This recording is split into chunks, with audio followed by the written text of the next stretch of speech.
you, Jesus. Thank you, Thank you, Jesus. Jesus. In the name of the Father, and of the Son, and of the Holy Spirit. Amen. Let's pray. Today, I receive all of God's love for me. Today, I open myself to the unbounded, limitless, overflowing abundance of God's universe. Today, I open myself to God's blessings, healing, and miracles. Today, I open myself to God's Word. So I become more like Jesus every day. Today, I proclaim that I am God's beloved. I am God's servant. I am God's powerful champion. And because I am blessed, I am blessing the world.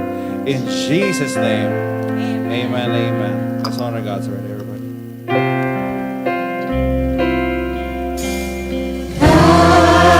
Thy word is a lamp unto my feet and a light unto my path. Speak to us, Lord. We are listening to you. So we are ending our series in generations. Everybody say generations. So talk number 1, ulitin ko lang kasi talk number 6 na today. Talk number 1, we talked about that God is blessing your generation. Diba? He's blessing your generation. Number 2, God works through you. Number 3, life is too heavy to carry alone. Tapos 4, carry each other. 5, last week, ito yon. You are a wonderful gift to the church. And today, we'll talk about this. Pass it on. Everybody say, pass it on. Pakitingnan ng mga katabi. Ano kayang naipapasa mo sa mga yan? Ha? Kabaitan ba? Kabutihan ba? Utang ba? Anong naipapasa mo sa kanila? No? So the question now shifts. Kasi for past talks, yung 5 talks, we identified, ano ba ako? How's my faith? Ano ba? How do I want to be loved? What is my generation? What is my tendency? What is my gift? What is puro ganon? 5 talks. Boomer ako ito. Gen X ako, ito ako. Gen Y ito. Gen Z ganito. Alpha ganito. We've defined all of that. Now, the question shifts from what generation am I? The question shifts to what blessing will I pass on? Hindi na tayo, ano ba ako? Hindi. Ano na ang pwede kong maibigay? So I'll think about my generation. I'll think about my colleagues at work. I'll think about this. Pass the blessing to the next generation. Pass the blessing. Pass the blessing. You know, like our reflection in the past few days, the Philippines, talaga naman, ang dami nangyayari. So, instead of me pointing fingers on what will happen, I'm gonna ask myself, what am I passing to the next generation? What am I passing to my kids? What am I passing to my future apos? What am I passing? So let's reflect on that today. Amen? Put your hands above your heart. Father in heaven, I lift up to you everything, Lord. May I pass the right things. May I pass, Lord, what is good, humble, gentle, open. May I pass you, Jesus, your love to the next generation and to the people around me. This is my prayer in Jesus' name. Amen, amen, amen. In the name of the Father, the Son, the Holy Spirit. Amen. Let's give the Lord a big hand, everybody. Thank you, Lord. Please be seated. Ayan. Pakisabi nga sa katabi, pass goodness to the next generation. All right. Can you hear me well? Can you hear me well? Hindi masyado? Sige, adjust tayo ng konti. 1, 2, 3. Kayal, can you hear me well? Father Albert, can you hear me well? Yeah. Father Albert, palakpakan na si Father Albert. Andito pa. Okay, God bless your next Mass, Father. Maraming salamat. Tambay ka lang po dyan. May kape po dyan. May taho. Oo. Sibog ka lang dyan. Alright? So, thank you, thank you. My one big message today is this. You are blessed to bless the next generation. Pakisabi nga sa katabi, you are blessed to bless the next generation. Okay? So my sharing for you today for the next 20-30 minutes with you, it's it's a famous parable of the Lord. Talagang famous parable ito. Talagang every time that this is read, talagang I hooked myself. Talagang because dito kinuha yung pangalan na feast. Bakit tayo feast ang tawag dito sa parable na ito? And then this is a very famous parable, and baka ito memorize nyo na by heart. But I pray that the Lord will give you a new perspective and new eyes. Okay? So this comes from Luke 15:11-32. Yan. Alam niyo na ba yan? Luke 15? Sige nga, sino nakakaalam? Yung nakakaalam ng parable na ito, may libreng taho. Ay, may taho na pala kayo lahat. Okay. So Luke, ito ay the parable of the prodigal son. Okay? Ito ay parable of the prodigal son. But this story is not about the lost son. In theology, nakakatawa yung theology professor namin. Sabi niya, bakit yung pa tinatawag? Bakit kaya ito na-coin na parable of the prodigal son? Actually, sabi niya, this is more of the parable of the merciful father. Everybody say merciful father. Pakitingnan ng mga katabi, mukhang merciful ba siya o hindi? Okay, so let's start this. Sit up straight, everybody. Sit up straight, sit up straight. Inhale. Exhale. Okay, wala akong guest preacher today. Ako lang, ha? So, titiisin niyo ako. Okay, Luke 15, it says here, Jesus continued. So in the middle of his sharing, he was sharing something else. Sabi niya, there was a man who had 2 sons. The younger son said to his father, Father, give me my share of the estate. Grabe, no? Akin na yung mana ko. Kailan nyo ba hinihingi ang mana? Kailan? Tingnan mo sila, Javi. Dad, akin na yung mana ko. Excuse me. Eto, wala kang mana. Wala akong may bibigay. But ito sabi niya, maybe we assume that the father is very rich. Mayaman na mayaman si dad, okay? So sabi niya, Dad, kita ko yaman mo na. I want to live my own life. I want a share of my estate. Ibig sabihin, kung malaki estate mo, akin na yan. Yung dad kumontra, hindi. Grabe yung next sentence, di ba?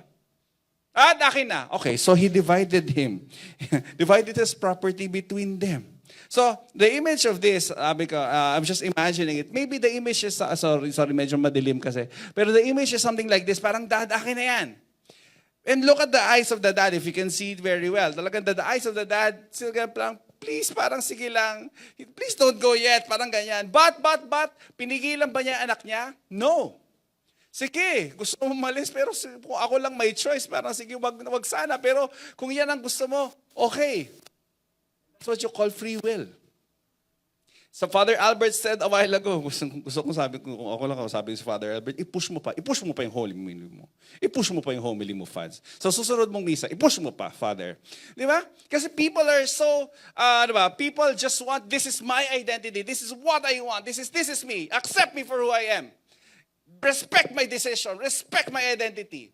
And then walang kinidlatan. Di ba? It's free will. Okay. I don't like it, but okay. The Lord cannot control our decision, and the Lord will not control the consequences of our decision. May mga consequence po lahat ng decision natin. Ito na yung consequence. Not long after that, the younger son got together all he had. Akin na lahat yan. Set off for a distant country, and there, ang sinabi? Squandered. Ano itsura ng squandered kaya? Ano ang squandered sa Tagalog? Lustay. They lustay lahat. Lustay. Inubos lahat. His wealth in what? Ano daw? Ano kaya itsura ng wild living, no? Parang, Clark, ikaw, anong wild living para sa'yo? Di ba? Sige nga, ano kayang wild living? Ano mga imagination yung wild living? Party, yan.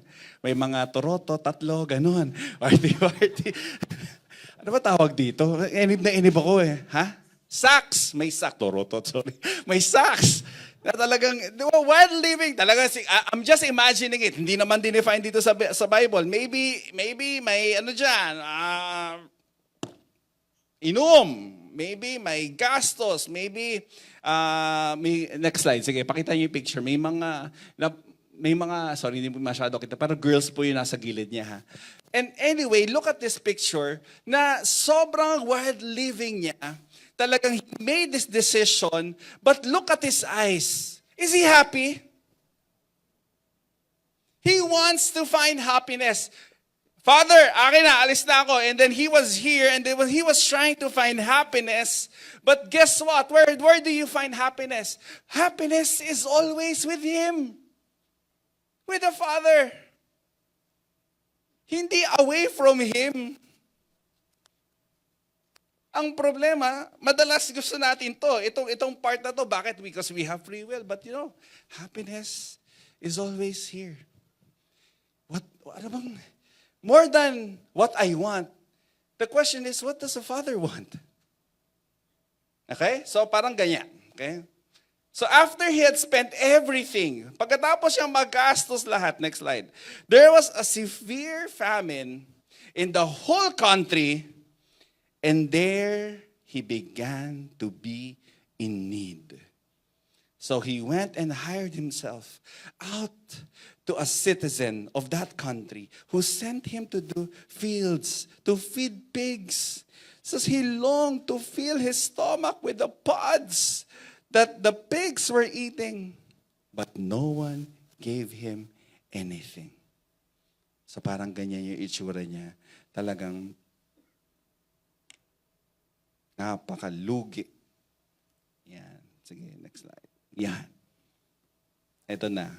17, it says here, when he came to his senses, he said, how many of my father's hired servants have food to spare, and here I am starving to death.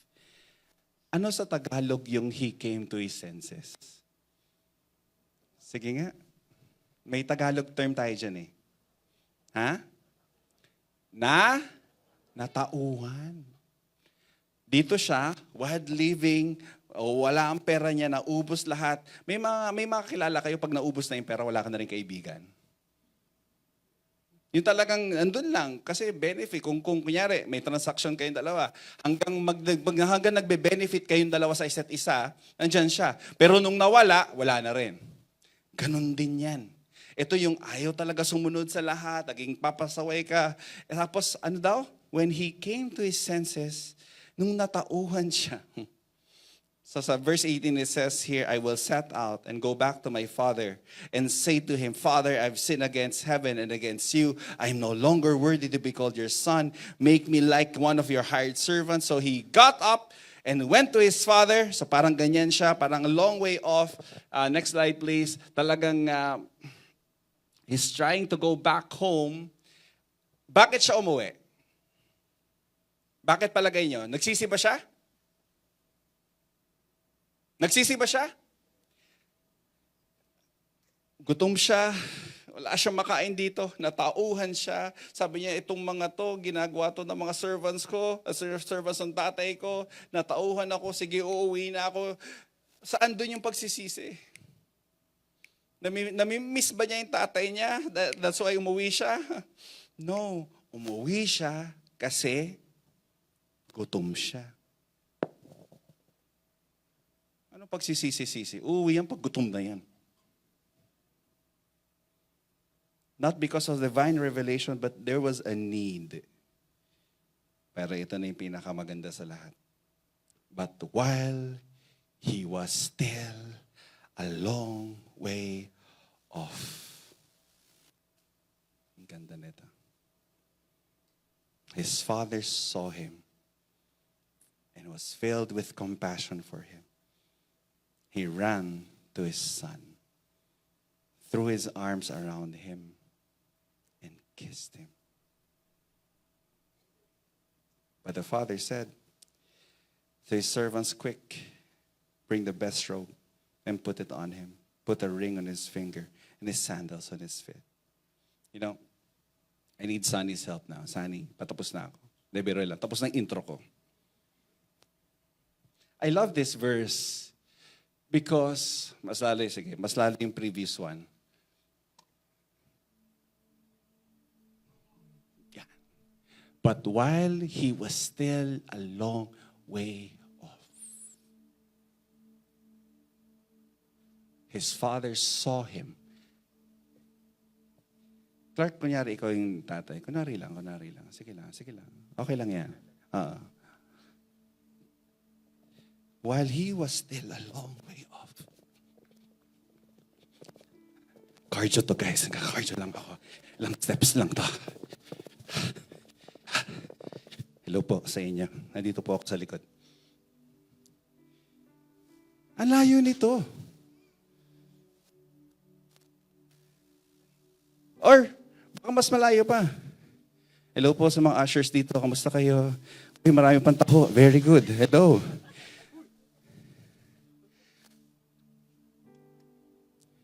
While he was still a long way off, this is my guess. Clark, ikaw naman umakyat. Palit tayo. Yung mukhang gusgusin. Yeah. Sige. Sige,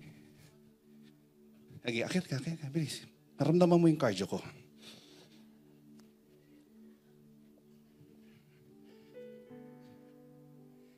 While he was still a long way off, ano sabi sa verse? His father saw him and was filled with compassion for him. This is not in the Bible. This is not in the Bible. This is just my guess. Ito'y hula ko lang. Bakit kaya nakita nung ama yung anak? Malayong-malayo pa. Bakit kaya niya nakita? Ha? Malayo pa eh. This is my guess. Tama yung mga sagot niya. I hear he was longing for it. He was waiting for him. You know? I just think this is not in the Bible. Hindi ito sinama sa Biblia. But why did he see his son? Habang malayong-malayo ba, paano niya nakikita? Maybe, just maybe, he's there in his house. Nandun siya sa bahay niya. Tapos, siguro, nung time na umalis yan, pag-alis niya, alam mo, siguro lang naman, every single day, every single moment na nagising yung tatay niya, tingin sa bintana. Nandiyan na ba? Nakuwi na? Okay, hindi pa. Alright, sige. Maglilinis muna ako ng bahay kasi bored ako. Linis ako ng bahay. Linis. Nandiyan na ba siya? Hindi pa rin. Wala pa. Okay. Lalaba muna ako. Whatever. Hindi wala ito sa Bible. Imagination ko lang. Talagang, sige, gagawin ko muna lahat ng mga gagawin ko. Pero, nandiyan na ba siya? Wala pa rin. Okay. Day 3. Sige, tutulog muna ako. Magsisiesta muna ako. Dami kong pera eh. Pero paano to? Wala akong mabigyan. Ganyan. Tapos pagising niya, day 4, wala pa rin. Day 5, wala pa rin. Day 6, wala pa rin. Pero every single day, the posture of the dad is always, is this the day na uuwi yung anak ko? Tatampo pa siya eh. Hindi ko alam kung anong ginawa ko sa kanya. Hindi ko alam kung anong issue niya. Hindi ko naiintindihan. Mahal ko naman siya. Pero gusto niyang umalis away from me. Gusto niyang lumayo sa akin. Pero papalisin ko siya kasi gusto niyang lumayo sa akin. Pero kahit ito'y labag sa puso ko, pero iintahin ko siyang umuwi. Ito ba yung araw na uuwi siya? Ito kaya yung araw na yon? Tingnan siya. Pa rin. Hindi sinabi sa Bible kung gaano katagal niyang inintay, pero hindi kasi importante yun, kaya hindi nilagay sa Bible kung gaano kanya inintay. Ang importante, umuwi ka.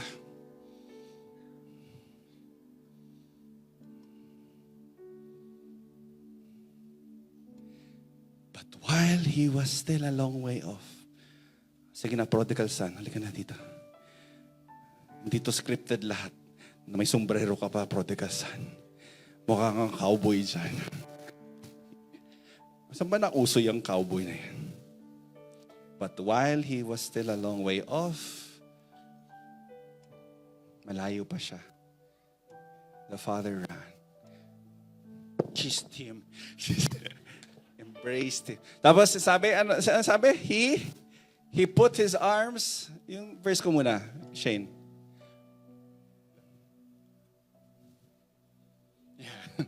But while he was still a long way off, his father saw him filled. It was his compassion for him. He ran in. He threw his arms Kissed him. Kissed him. Around him. Yun lang. Buka na. Thank you, Clark. Tapos hindi lang yon. Sige, next slide. Sabi niya, bring the fattened calf and kill it. Let's have, a feast. That's why our community is called the feast. Hindi po pinauso ni Brother Bo Sanchez tong feast na to. It's the feast because we are all coming back home to Him.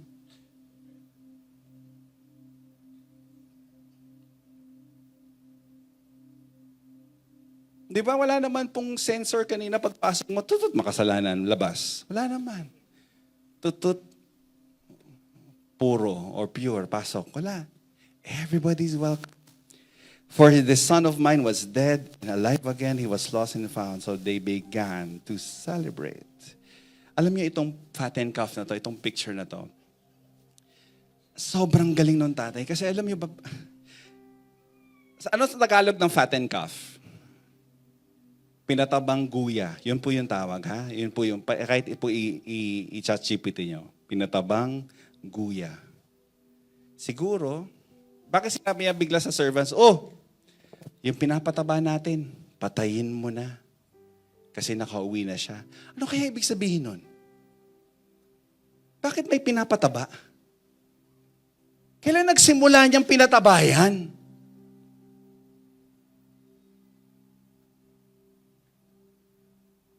My guess is that when the son asked for his inheritance, umalis yung anak, sinabi kagad niya doon sa servant, "Psst, patabayin mo na yan. Babalik yan. Pag bumalik yan, magsa-celebrate tayo." Kung ikaw yung servant, boss, pabalik ba yun? Patabayin mo. Huwag ka ng tanong.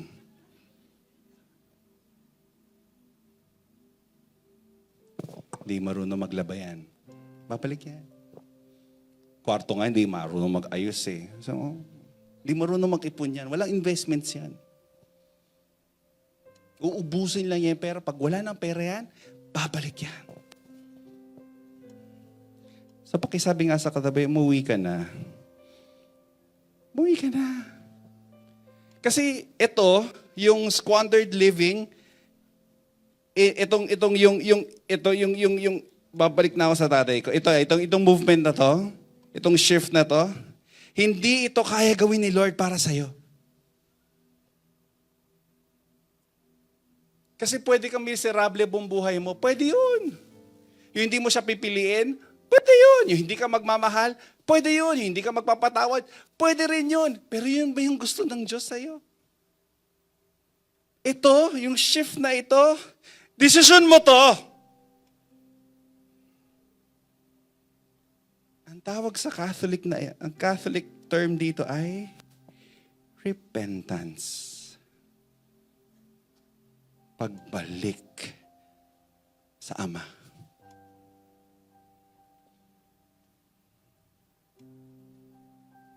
Three points before we end. Number one is this. Please remember the blessings of the Father. Remember the blessings. Don't forget what God gave you through the people before you. Please don't forget that. And please honor. Everybody say honor. Honor what God gave you through the people before you. Bakit umalis yung anak? Kasi he forgot that he's blessed. Bakit ba tayo nagkakasalanan? Bakit ba tayo nagkakasala? Kasi nakalimutan natin, blessed tayo. Bakit ka ba naiinggit? Kasi nakalimutan mo, blessed ka. Bakit ka nagkakasala? Kasi nakalimutan mo, may asawa ka. Pag tinanong mo po yung mga nag-cheat sa mga asawa, nag-cheat sa girlfriend, nakalimutan ko kasi. At the moment kasi, siya yung available. Nakalimutan mo, may nag-iintay sa'yo sa bahay. Pero alam ko hindi naman issued ng circuit yan. Di ba? Mababait lahat dito, di ba? Patay kang bata ka. I would always give this analogy. Mga bata naman, makinig kayo. I would always give this analogy. Chippy, sige, next slide. Yung aking youngest, nalalabas na ngayon sa screen. Yan. Naglagay ako ng harang sa hagdanan. Kasi ang favorite game niya, talon-talon sa hagdan. Now, nilagyan ko ng harang. Kasi, bakit? Yung harang is my sign of love. Kasi masasaktan siya eh. Di ba? Alam mo ginawa ni Chippy? Ay, tingnan niyo yung gagawin niya.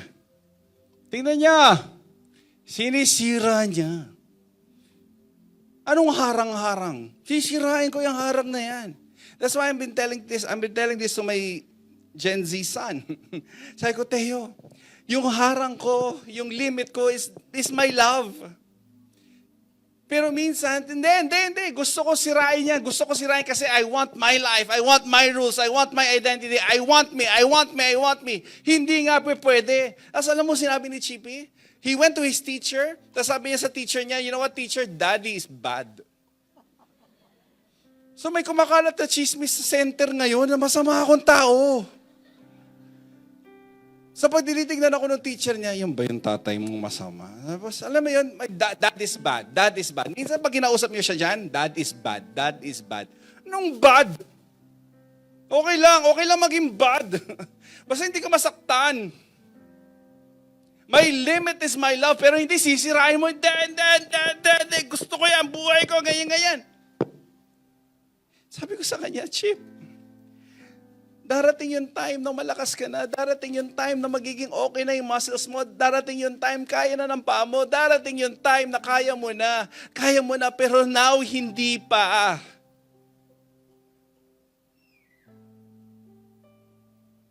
Matigas ang ulo, please. Alam niyo ngayon, this happened 2 years ago. This picture was taken 2 years ago. Punta kayo sa bahay namin ngayon, wala na yung harang. Kasi malakas na siya eh. Kaya na niya eh. So far, kaya pa? Before you complain about what was missing, remember what was given. How do you remember? Gratitude helps us remember the blessings we almost forgot. So that's why I'm always thankful to the parents here. I'm always grateful to our parents. I'm also grateful for the servants before me. Yung mga nauna po sa akin. Bago lang po ako, ilang years pa lang po ako dito. May mga nasa isip pa lang po ni Bo Sanchez ang Light of Jesus, nandun na po sila. Nasa isip pa lang ni Bo Sanchez ang feast, nandun na sila, servants na sila. And I want to honor them. Thank you. Thank you po. Palapakan po natin lahat ng mga yan. Second is this, I'm about to end. Repair the brokenness. Don't pass the wound you inherited. The son came home broken. Kung kayo yung tatay, sige lang, practical lang. Kung kayo yung tatay, tapos umuwi yung anak mo, feeling ko kung ako yun, ako lang naman yan ha. Buti hindi ako yun.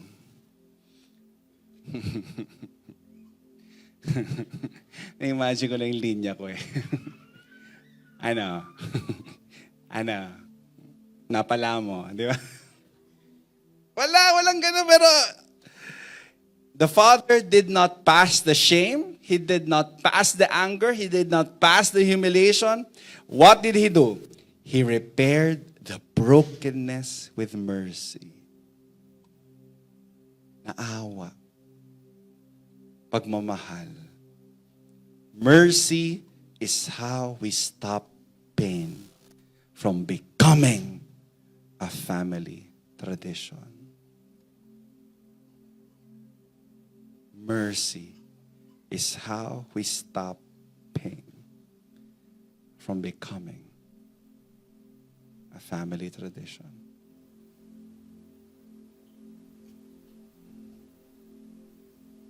Kaya please, pakitabi ka mga katabi. Na malakas, pakisabi sa kanila, patawarin mo na yun. Sige na. Patawarin mo na. And third is this, release the next generation. The father restored the younger son by how? He gave him a robe. He gave a ring. He gave sandals. He threw a party. Meaning, hindi na importante yung nangyari sa past. Basta umuwi ka. The next generation does not need to be trapped by their worst mistakes. They need people who will help them rise again. So every time I see this picture, itong mga youth po natin dito, alam mo bakit ako invested masyado sa mga youth na ito? Grabe po ako lumuhod sa iba sa inyo para magbigay ng pera. Grabe po ako manghingi. Marami na nga po akong alam mo yun, hindi na binubuksan yung messages ko. Kakahingi ko ng pera.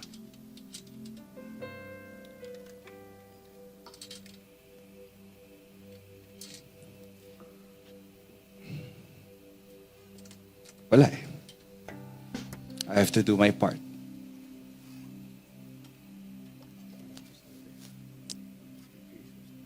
Kasi may mga taong humingi ng pera din para maging ganito ako ngayon.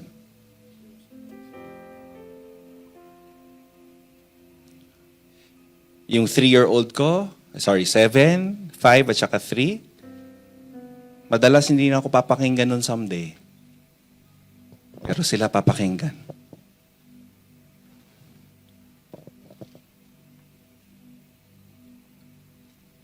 That's why we have a feast. That's why we have to give.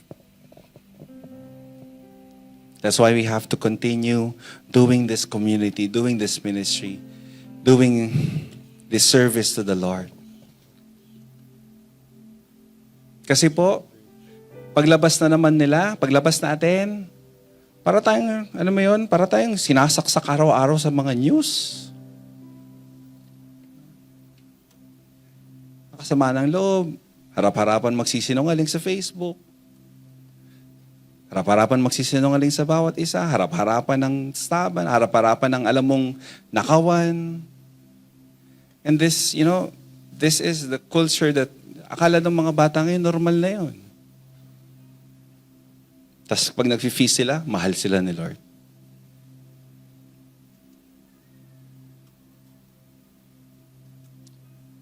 The feast continues because every generation chooses to give, serve, and pass the blessing forward. So in this generation series, my invitation is for us to continue to be Jesus to our families. Wala si mama ngayon. But I always think how many more days do I have with her? Tanda ng nanay ko. So I'm gonna give my best love to him, to her. And I remember my dad, we just visited him last Father's Day. We visit my dad every week sa kanyang libingan. May mga problems ako ngayon sa mga bata na gusto ko siyang tanungin. Pero hindi ko na magawa. And look at my kids. May teenager na kayo, medyo lumalayo-layo na sa akin. Nitignan ko sila, Javi, ilang taon na lang ba meron ako sa mga to? Mga mami, mag-girlfriend na itong mga to. Kasing ko talaga itong mga to. Pero alam mo yan, yung kukunti na lang oras ko with them. I mean, sasayangin ko ba nagalit ako? Let's pass love, gentleness, peace to the next generation. Amen? Father, I lift up to you everything.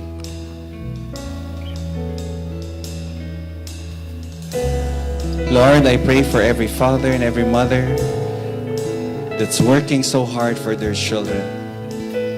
I pray, Lord, that you provide for them every day. I speak blessing upon blessing upon blessing upon them. Health.